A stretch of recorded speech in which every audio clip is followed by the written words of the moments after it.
बिस्मिल्लाहिर्रहमानिर्रहीम। अस्सलाम वालेकुम नाज़रीन, मैं हूं इरफान हाशमी और आपको प्रोग्राम में खुशामदीद कहता हूं। तमाम तारीफ़ें उस रब्बुल इज़्ज़त के लिए जिसकी तरफ हम सबको लौट कर जाना है। व्यूअर्स, 3 खबरों पर तफसील से हम बात करेंगे। पहली खबर, रिचर्ड ग्रेनल की ट्वीट अब एक तहरीक की शक्ल इख्तियार कर चुकी है। पूरी दुनिया में इस ट्वीट के चर्चे हैं और इस ट्वीट पर लोग कमेंट्स कर रहे हैं और अब तक कितने लोगों ने इसके ऊपर कमेंट किया और कितने लोग इसको देख चुके हैं, व्यूअर्स, इसकी तफसील मैं आपके सामने रखूंगा और इसका पाकिस्तान की सरकार के ऊपर क्या असर पड़ेगा, इसका भी हाल अहवाल आपको बताएंगे। क्योंकि वॉशिंगटन पोस्ट की एक रिपोर्ट है, इस रिपोर्ट में एम्बेसी जो अमेरिका की इस्लामाबाद में है उसके हवाले से कुछ बातें कही गई हैं। इसका भी हाल अहवाल आपके साथ हम शेयर करेंगे। और फिर अली अमीन गंडापुर वज़ीर दाखिला से गले मिले और इनके इस गले मिलने को तनकीद का निशाना बनाया गया कोर कमेटी के अंदर। इसका भी हाल अहवाल आपके साथ हम शेयर करेंगे। और फिर एक खबर यह भी आ रही है कि अगर पाकिस्तान तहरीक इंसाफ हुकूमत गिराने की तहरीक से पीछे हट जाए तो उन्हें किसी न किसी किस्म का रिलीफ जो है वो दिया जा सकता है। ये पैगाम कौन लेकर आया और इस पैगाम का असल में मतलब क्या है, इसका भी हाल अहवाल मैं आपके सामने रखूंगा। और फिर व्यूअर्स, आज दोपहर को पाकिस्तान में हमने सज्जाद बरकी साहब जो सेक्रेटरी हैं ओआईसी चैप्टर के पाकिस्तान तहरीक इंसाफ के, और जो डोनाल्ड ट्रंप की जितनी भी कैंपेन अमेरिका में होती रही और डोनाल्ड ट्रंप के जितने भी इस कैंपेन में शामिल लोग थे उनसे मिलते रहे, लॉबिंग होती रही, इस पर एक खुसूसी इंटरव्यू हमने किया है। ये आप देख सकते हैं। आज दोपहर को हमारी जो वीडियो अपलोड होगी 20 मिनट का ये इंटरव्यू है और वो तमाम सवालात जो अमेरिका में इस वक्त पाकिस्तानी कम्युनिटी इमरान खान की रिहाई के लिए कर रही है, वो तमाम सवालात मैंने उनसे पूछे और इनका हमें जवाब दिया गया। लेकिन फिर मैं आपको ना सबसे पहले ये बता दूं कि रिचर्ड ग्रेनल की एक ऐसी ट्वीट जिसमें वो इमरान खान की रिहाई का मुतालबा करते हैं और इस ट्वीट को अब तक तकरीबन 1 करोड़ 11 लाख लोग जो हैं वो देख चुके हैं और ये नंबर्स ऊपर जा रहे हैं। जब ये मैं रिपोर्ट कर रहा हूं उस वक्त तो ये नंबर्स हैं, लेकिन जब आप ये सुन रहे होंगे ये नंबर्स बहुत ऊपर जा चुके होंगे। 44,000 के करीब लोगों ने इसे रीपोस्ट किया, जिसमें अमेरिका के कांग्रेस के अरकान भी शामिल हैं। 20,000 से ज्यादा लोगों ने उनकी इस पोस्ट के ऊपर कमेंट भी किया और फिर उन्होंने रात एक और पोस्ट की जिसमें कहा कि इमरान खान वाकई मकबूल हैं, क्योंकि करोड़ों लोगों ने उनकी इस ट्वीट को देखा और इसको रीट्वीट भी किया और अब तक तकरीबन 25 से 30 लाख के करीब लोग हैं जो इसे देख चुके हैं और ये नंबर्स आहिस्ता आहिस्ता ऊपर जा रहे हैं। अब ट्विटर के ऊपर चल क्या रहा है, एक टोनी अशाई नामी जी एक ट्विटर अकाउंट से पोस्ट की गई कि अगर पाकिस्तान में ट्विटर बैन ना होता तो ये नंबर 100 मिलियन तक जा सकता था। इसको भी रिचर्ड ग्रेनल ने रीपोस्ट किया और इमरान खान की मकबूलियत को आप इन ट्वीट्स के जरिए देख सकते हैं। फिर वॉशिंगटन पोस्ट ने एक खबर शाया की जिसमें ट्रंप के बारे में बताया ही गया कि खबर गुज़िश्ता अमरीकी इलेक्शन से मुतल्लिक थी, जिसमें ट्रंप की शिकस्त हुई। जिस तरह से ट्रंप की शिकस्त रिपोर्ट की गई, एहसन इकबाल साहब ने यह पोस्ट शेयर करते हुए लिखा था कि हमारे पास भी ट्रंप जैसा एक लीडर है और वो भी जल्द इक़्तिदार से बाहर चला जाएगा। एहसन इकबाल की इस पोस्ट को अमरीकी एम्बेसी ने रीट्वीट किया और फिर रिचर्ड ग्रेनल ने इसकी भी तहकीकात का मुतालबा किया है। तो ये भी एक बड़ी अहम डेवलपमेंट है। फिर व्यूअर्स, पाकिस्तान तहरीक इंसाफ से मुंसलिक एक अकाउंट से पोस्ट की जिसमें शहबाज शरीफ और रिचर्ड ग्रेनल की तस्वीर थी और पूछा गया था कि किसको वोट किया जाएगा। तो रिचर्ड ग्रेनल ने इसको भी रीपोस्ट करते हुए कहा था कि सबको मालूम है कि मैं किसको वोट करूंगा।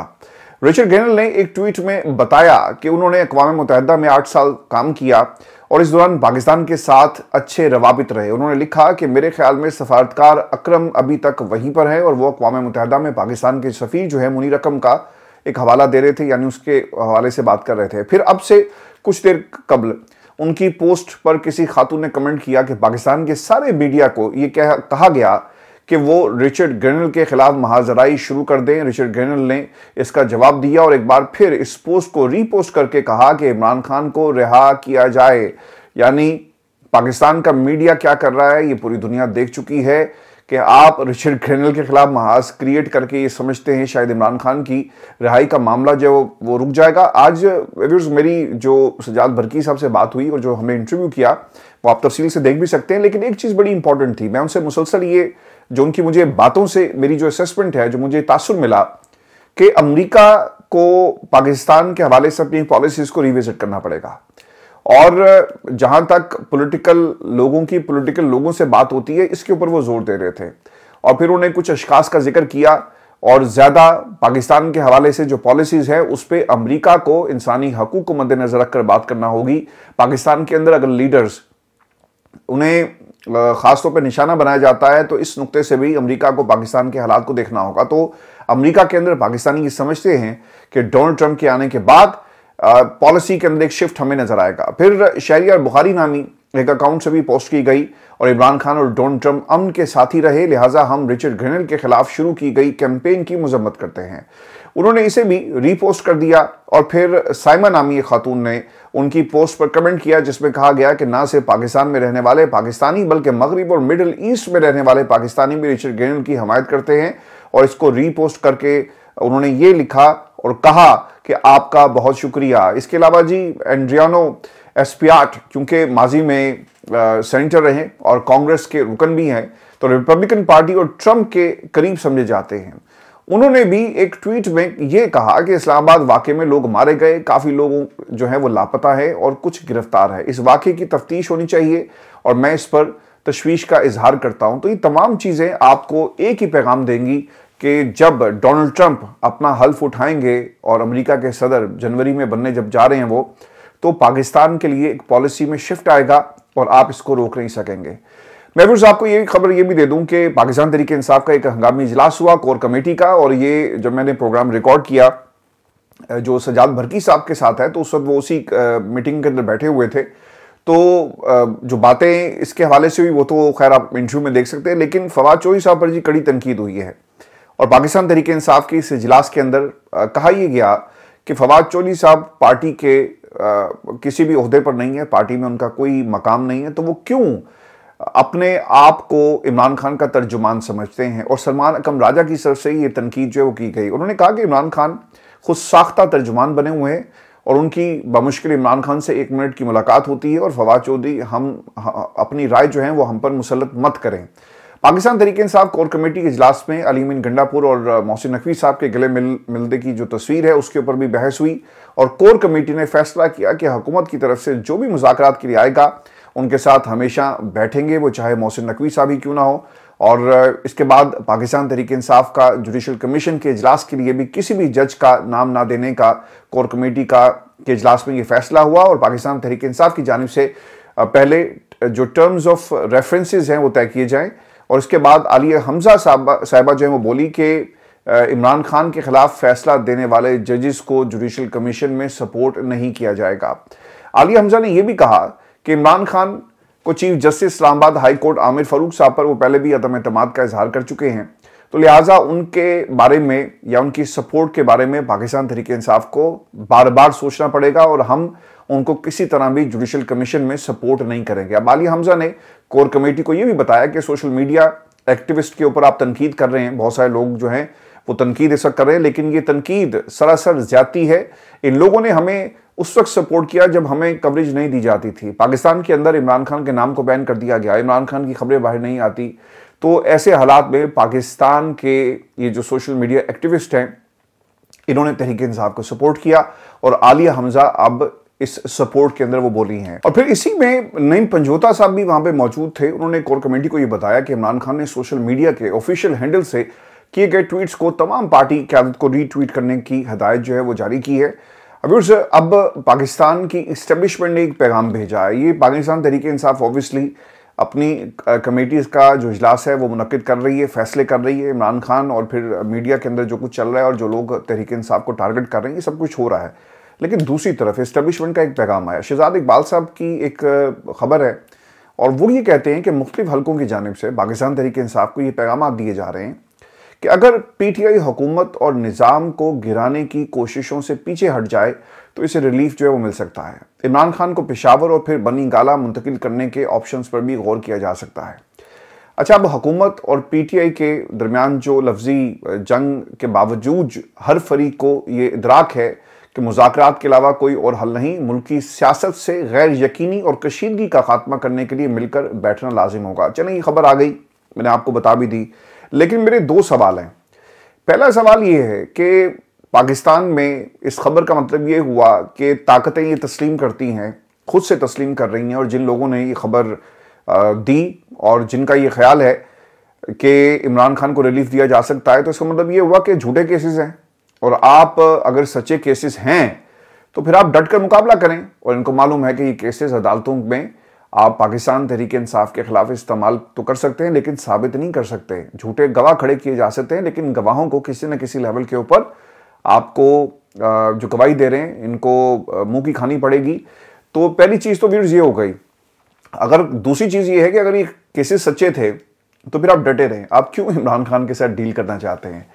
क्योंकि इनको ये समझ आ गई है कि इमरान खान एक ताकत का नाम है पाकिस्तान के अंदर। बेशक वो जेल के अंदर बैठा है, लेकिन इस अवामी सपोर्ट का आप क्या हल निकालेंगे? कुछ हजार, कुछ 100 लोगों की सपोर्ट हो ना तो उनको दबाया जा सकता है, लेकिन यहां पर पूरा पाकिस्तान इमरान खान की सपोर्ट कर रहा है। और फिर इसके साथ साथ सिविल नाफरमानी की तहरीक का भी एक प्रेशर हुकूमत के ऊपर कहीं ना कहीं नजर आता है।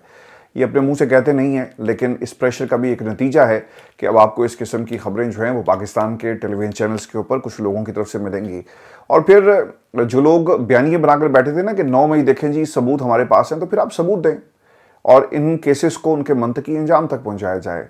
इनको भी ये मालूम है कि ये केसेस अदालतों में नहीं ठहर सकते और किसी न किसी लेवल के ऊपर जाकर आपको जजेस का सामना करना पड़ेगा। ऐसे जजेस जो इमरान खान हो या जुल्फकार अली भुट्टो, उनके हवाले से आपको बात करते हुए नजर आएंगे। व्यूअर्स 3 जजेस हैं और ये एक तरह से इमरान खान के हक में खड़े हो गए हैं। सुप्रीम कोर्ट के 3 जजेस ने रियासती इदारों की गैर आईनी सरगर्मियों की गवाही दी है और सुप्रीम कोर्ट में कत्ल के मुलजिम की दरखास्त जमानत कबल अज़ गिरफ्तारी पर समाअत के दौरान जस्टिस मंदोखेल ने इसकी सरबराही की। और उन्होंने 3 रुकनी बेंच जिसकी वो सरबराही कर रहे थे ने इस एसपी सुप्रीम कोर्ट को हुक्म दिया कि मुलजिम को गिरफ्तार करके जेल हुकाम के हवाले जो है वो कर दिया जाए।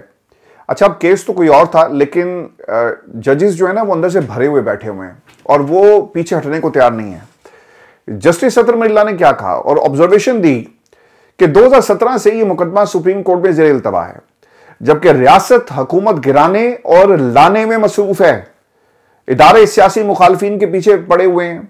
जस्टिस जमाल मंदोखेल ने इस मौके पर कहा कि रियासत की क्या बात करें, 3 वज़ीर आज़म मारे गए, तीनों वज़ीर आज़म के मुकदमात का क्या बना, बलूचिस्तान में सीनियर तरीन जज भी मारा गया, कुछ पता नहीं चलता। असल बात यह है कि कुछ करने की ख्वाहिश नहीं है। दीगर 2 सूबों की निस्बत सिंध और पंजाब में भी तफ्तीश इंतहाई नाकिस है। जब तक रियासती इदारे पॉलिटिकल इंजीनियरिंग में होंगे यही हाल होगा। लोगों को इदारों पर यकीन नहीं, लोग चाहते हैं कि सारे काम सुप्रीम कोर्ट पाकिस्तान करे। जस्टिस अतर मिल्ला ने जी इसका फिर जवाब दिया कि ये इदारा सुप्रीम कोर्ट भी इतना ही सच बोलता है जितना हमारा मुआशरा। 40 साल बाद मुंतखब वज़ीर आज़म के कत्ल का इतराफ किया गया। वज़ीर आज़म के कत्ल से बड़ा जुर्म क्या हो सकता है? किसी को जिम्मेदार करार देकर सजा दी जानी चाहिए थी। आइन पर अमल होता तो ये हालात ना होते। सर, इस मुल्क के अंदर आइन की अब क्या बात कर रहे हैं? जस्टिस अतर मिल्ला यकीनन अगर इन्हें आइनी बेंच में बैठा दिया जाता तो अब तक केसेस का जो नक्शा है वो बदल जाता। जस्टिस मलिक शहजाद साहब, जिन्हें आप लाहौर हाई कोर्ट से लेकर ऊपर गए, जिन्होंने हमेशा इदारों के ऊपर तनकीद की, अगर इन्हें आइनी बेंच में बैठा दिया जाता तो नक्शा इस वक्त आपके सामने कुछ और होता। लेकिन अपनी मर्जी के हैंड पिक जजेस जो हैं इन्होंने वहां पर लगाए। जस्टिस मलिक शहजाद साहब क्या कहते हैं? उन्होंने कहा कि ऑब्जर्वेशन देते हुए कि जिस मुल्क में वज़ीर आज़म का ये हाल हो कि आम आदमी का क्या हाल होगा। वज़ीर आज़म एक दिन वज़ीर आज़म हाउस होता है तो दूसरे दिन जेल में होता है। किसी को पता नहीं कि किसने कितनी देर वज़ीर आज़म रहना है। पाकिस्तान के निज़ाम के ऊपर 3 जजेस की ये चार्जशीट है। जिस तरह से लोगों को पकड़ धकड़ कर आप जेल में डालते हैं, फिर उनके ऊपर मुकदमात बनाए जाते हैं, जब तक उनकी हुकूमत उनके मुखालफिन की ख़त्म नहीं हो जाती, ये सिलसिला चलता है। और फिर जिनको जेल में डाला जाता है वो इक़्तिदार में आते हैं और फिर इसी तरह से ये रिपीट टेलीकास्ट हम पाकिस्तान के अंदर देख रहे हैं। लेकिन व्यूअर्स, मसला यहाँ पर ये है कि ये जजेस जो अब आपको ऑब्जर्वेशन दे रहे हैं, तो उस वक्त अगर ये खड़े हो जाते ना, जब ये आइनी सारा पूरा इन्होंने एक बेंच बनाया तरमीम की, तो शायद आज पाकिस्तान के हालात मुख्तलिफ होते हैं। उस वक्त ये खड़े नहीं हुए। सिर्फ ये ना केसेस में ऑब्जर्वेशन देने की हद तक आपको एक्टिव नजर आएंगे। मैं भी आपको एक खबर ये भी दे दूं कि इस्लामाबाद में एक बैठक हुई है और 7 सियासी शख्सियात इसके अंदर शरीक हुई। वज़ीर-ए-आज़म शहबाज शरीफ थे, फजल रहमान साहब थे, इनकी इंतहाई अहम मुलाकात हुई। इसहाक डार, आज़म नज़ीर तारड़, स्पीकर अयाज सादिक भी इस मीटिंग के अंदर मौजूद थे। कामरान मुर्तज़ा हैं, अब्दुल गफूर हैदरी साहब भी मुलाकात के अंदर मौजूद थे और मुलाकात में मदारिस बिल पर तबादला ख्याल किया गया है। और इससे कबल आज़म नज़ीर तारड़ साहब की मीडिया से गुफ्तगू है जी, और उन्होंने मदारिस रजिस्ट्रेशन बिल पर स्पीकर कौमी असम्बली के हवाले से कहा कि एतराज़ जो हैं वो दूर नहीं कर सकते, इस बिल पर लगने वाले एतराज़ कौमी असम्बली में दोबारा लाए जाएं।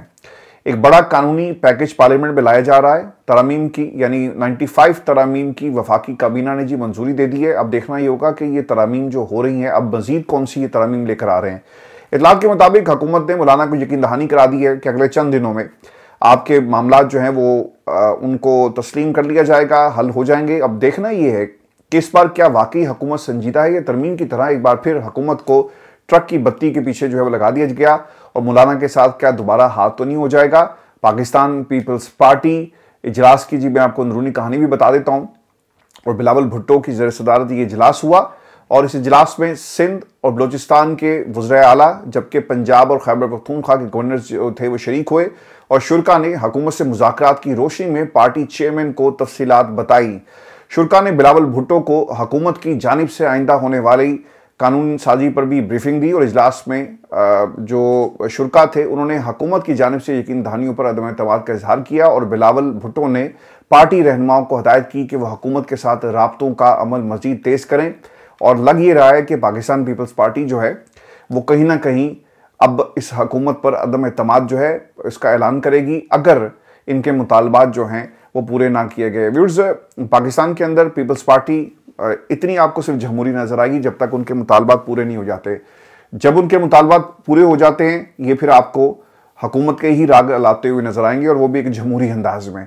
ये आज की हमारी नशिस्त थी। अपने कमेंट जरूर भेजिएगा, चैनल को जरूर सब्सक्राइब करें और दोपहर को ये जो सज्जाद बरकी साहब का इंटरव्यू है इसे जरूर देखिएगा। इजाज़त दीजिए, अल्लाह ने के बाद।